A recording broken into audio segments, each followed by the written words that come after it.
സ്നേഹാവസാണ് ഹിന്ദിയാണ് എടുക്കുന്നത്. വരും നമുക്ക് കുറച്ചു നേരം ഹിന്ദി പഠിക്കാം അല്ലേ. അപ്പോൾ ഒരുപാട് കുട്ടികൾ ചോദിച്ചിട്ടുള്ള ഒരു കാര്യം കൊണ്ടിട്ടാണ് മിസ് വന്നിട്ടുള്ളത്. എങ്ങനെയാണ് ഒരു ലെറ്റർ എഴുതുന്നത്? അതായത് ഒരു ലെറ്റർ എഴുതുകയാണെങ്കിൽ, ഒരു ഫ്രണ്ട്ലി ലെറ്റർ എഴുതുകയാണെങ്കിൽ ഹിന്ദിയിലെ എല്ലാ ലെറ്ററിനും കോമൺ ആയിട്ടൊരു ഫോർമാറ്റ് ഉണ്ടാവും അല്ലേ. ആ ഫോർമാറ്റ് എന്താണ് എന്നുള്ളത് പലർക്കും ഇപ്പോഴും കത്തിയിട്ടുണ്ടാവില്ല. അതാണ് നമ്മൾ ഇന്ന് പഠിക്കാൻ പോകുന്നത്.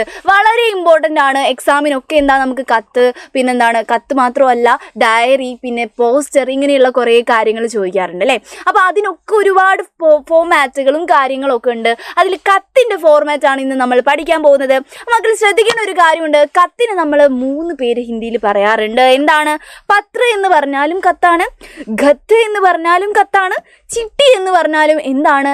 ലെറ്റർ ആണ് അല്ലേ. നമ്മൾ ഒരാൾക്ക് അയക്കുന്ന ലെറ്റർ ആണ് അല്ലേ. അപ്പം ഒരു ഫ്രണ്ട്ലി ലെറ്റർ ആണെങ്കിൽ അതിൻ്റെ ഫോർമാറ്റാണ് എന്താണ് മിസ്സേ എന്ന് ചോദിച്ചിട്ടുണ്ടെങ്കിൽ ഇതാണ് മക്കളെ. അപ്പം കത്തിന് നമ്മൾ കുറച്ച് എഴുതിയാൽ തന്നെ, ഈ ഫോർമാറ്റ് എഴുതിയാൽ തന്നെ നമുക്കൊരു ഏകദേശം മാർക്കൊക്കെ കിട്ടാറുണ്ട്.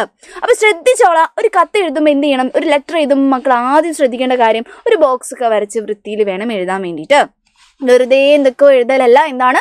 ഒരു ബോക്സ് ഒക്കെ വരച്ച് വൃത്തിക്ക് എഴുതുക. അതിൽ എന്താണ്? ഈ സൈഡിലായിട്ട് എന്ത് വേണം? പ്ലേസും വേണം, ഡേറ്റും വേണം. ഇമ്പോർട്ടൻ്റ് ആണ്. എന്താണ്? പ്ലേസും വേണം, ഡേറ്റും വേണം. പ്ലേസ് പ്ലേസ് എന്ന് വെച്ചാൽ നിങ്ങൾക്ക് എന്താണ് ആ ഒരു കഥയോ അല്ലെങ്കിൽ എന്താ വെച്ചാൽ അത് ആയി ബന്ധപ്പെട്ടിട്ടുള്ള പ്ലേസ് എഴുതുക. അല്ലെങ്കിൽ നിങ്ങൾ എന്താണോ അതിൽ മെൻഷൻ ചെയ്തിട്ടുള്ളത് ആ പ്ലേസ് എഴുതി വെക്കുക അല്ലേ. ആ പ്ലേസ് എഴുതുക. പിന്നെ എന്താണ്? ഡേറ്റും എഴുതുക. അത് കഴിഞ്ഞിട്ട് മിത്രത്തിനാണ്, സുഹൃത്തിനാണ് കത്ത് എഴുതുന്നതെങ്കിൽ നിങ്ങൾ എങ്ങനെ തുടങ്ങണം? പ്രിയമിത്ര, പ്രിയപ്പെട്ട മിത്രമേ എന്ന് പറഞ്ഞിട്ട് വേണം. അത് കഴിഞ്ഞിട്ട് എന്ത് ചോദിക്കണം? അവരുടെ സുഖവിവരങ്ങളൊക്കെ എന്തായാലും അന്വേഷിച്ചിരിക്കണം അല്ലേ. അതാണ് ഫസ്റ്റ് പാരഗ്രാഫ് കേട്ടോ. നമ്മുടെ കത്തിൻ്റെ ഫസ്റ്റ് പാരഗ്രാഫിൽ നമ്മൾ എന്താണ് എഴുതേണ്ടത്? സുഖവിവരങ്ങൾ എന്തെങ്കിലും ഉണ്ടെങ്കിൽ അതൊക്കെ ചോദിച്ച് നമ്മൾ അന്വേഷിക്കണം. നോക്കിക്കേ, എന്താണ്? തും കേസേ ഹോ, നിനക്ക് എങ്ങനെയുണ്ട്, നിനക്ക് സുഖമാണോ എന്നുള്ളത് നമ്മൾ എങ്ങനെ ചോദിക്കും? തും കേസേ ഹോ. മേ യഹാ, ഞാൻ ഇവിടെ, ടീക് ഹൂം, ഞാൻ ഓക്കെ ആണ്, എനിക്ക് കുഴപ്പമൊന്നുമില്ല, ഞാൻ ഫൈനാണ്, ഞാൻ ഓക്കെ ആണെന്ന് പറയുകയാണ് അല്ലേ. മേ യഹ് പത്ര, എന്നിട്ട് നമ്മൾ ഈ ഒരു കത്ത് എന്തിനാണ് അയക്കുന്നത് എന്നുള്ളതും കൂടി എഴുതണം അല്ലേ. അപ്പോൾ എല്ലാ കത്ത് അയക്കുമ്പോഴും എന്തായിരിക്കും? അതൊരു സ്പെഷ്യൽ കാര്യം പറയാൻ വേണ്ടിയിട്ടായിരിക്കും നമ്മൾ കത്ത് അയക്കുന്നത് അല്ലേ. അപ്പോൾ ഈ ഒരു കാര്യം മക്കൾ കത്തിൽ എഴുതി വെച്ചോളൂ, ലെറ്ററിൽ എഴുതി വെച്ചോളൂ. നോക്കിക്കേ, മേ യഹ് പത്ര, ഞാൻ ഈ ഒരു ലെറ്റർ, ഏക് വിശേഷ് ബാത്ത്, ഒരു സ്പെഷ്യൽ ആയിട്ടുള്ള ഒരു കാര്യം, ബാത്ത് എന്ന് വെച്ചാൽ അവിടെ കാര്യം എന്നുള്ള അർത്ഥം കേട്ടോ. ഒരു വിശേഷപ്പെട്ട കാര്യം ബത്താനെ കേലിയെ ലിഖ് രഹാ ഹൂം, പറയാൻ വേണ്ടിയിട്ടാണ് എഴുതുന്നത്. എന്താണ്? ഞാൻ ഈ കത്ത് എന്തിനാണ് എഴുതുന്നത്? ഒരു സ്പെഷ്യൽ ആയിട്ടുള്ള, ഇനി വിശേഷം എന്നുള്ളതിന് പകരം മക്കൾക്ക് ഒരു സ്പെഷ്യൽ ആയിട്ടുള്ള പേര്, ഒരു വാക്ക് ഉപയോഗിക്കണമെങ്കിൽ ഖാസ് എന്നുള്ള ആ ഒരു ശബ്ദവും കൂടി നിങ്ങൾക്ക് ഉപയോഗിക്കാം. എന്താണ്? ഖാസ്. ഖാസ് എന്ന് വെച്ചാൽ എന്താണ്? സ്പെഷ്യൽ ആയിട്ടുള്ള എന്നുള്ള അർത്ഥം കേട്ടോ. ഒരു ഖാസ് ബാത്ത്, ഒരു ഖാസ് ആയിട്ടുള്ള ബാത്ത് പറയാൻ വേണ്ടിയിട്ട്, കാര്യം പറയാൻ വേണ്ടിയിട്ടാണ് എഴുതിയിട്ടുള്ളത്. അത് കഴിഞ്ഞിട്ട് നമ്മൾ സെക്കൻഡ് പാരയിൽ എന്ത് എഴുതണം? കുറച്ച് ദിവസം മുമ്പേ ഉണ്ടല്ലോ, അതായത് എന്താണോ നിങ്ങൾക്ക് പറയാനുള്ളത് അതെങ്ങനെ എഴുതാം? നിങ്ങൾക്ക് ഇങ്ങനെ എഴുതി തുടങ്ങാം. കുറച്ച് ദിവസം മുമ്പ് ഇങ്ങനെയൊക്കെ നടന്നിട്ടുണ്ടായിരുന്നു എന്ന് പറഞ്ഞിട്ട് എന്താണോ കത്തിൽ എഴുതാനുള്ളത് അതൊക്കെ നിങ്ങൾക്ക് ഇവിടെ എഴുതാം. ഇതാ നമ്മൾ ഫോർമാറ്റാണ് കേട്ടോ പറയുന്നത്. എല്ലാ കത്തിലും കൊണ്ടുപോയി ഇട്ട് കൊടുക്കാനുള്ള ഫോർമാറ്റാണ് പറയുന്നത്. അത് കഴിഞ്ഞ് നമ്മുടെ കത്ത് അവസാനിച്ചോ? ഇല്ല, നമ്മുടെ ലെറ്റർ അവസാനിക്കുന്നില്ല. നിങ്ങൾ എഴുതി കഴിഞ്ഞിട്ട് തേർഡ് പാരഗ്രാഫിൽ നിങ്ങൾ എന്ത് ചെയ്യണം? ആ ഫാമിലി മെമ്പേഴ്സിനോടൊക്കെ എന്താണ്? അന്വേഷണം പറയണം, അല്ലെങ്കിൽ എൻ്റെ ഇഷ്ടം അറിയിക്കണം എന്നുള്ള കാര്യം നിങ്ങൾ എന്തായാലും പറഞ്ഞിരിക്കണം. അതാണ് നോക്കിക്കുക, എന്താണ്? സബ്കോ മേരാ പ്യാർ കഹ് ദേന, എല്ലാവരോടും എൻ്റെ ഇഷ്ടം അറിയിക്കണം. പ്യാർ കഹ് ദേന എന്ന് വെച്ചാൽ ഇഷ്ടം അറിയിക്കണം എന്ന് പറയാണ്.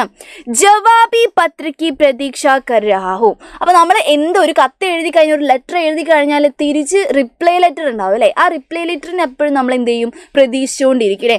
അതും കൂടി നമ്മൾ എന്ത് എഴുതണം? ലെറ്ററിൽ എഴുതണം. നോക്കിക്കേ, ജവാബി പത്ര, ജവാബി പത്രം എന്ന് വെച്ചാൽ റിപ്ലൈ ലെറ്റർ ആണ്, മറുപടി കത്താണ് അല്ലേ.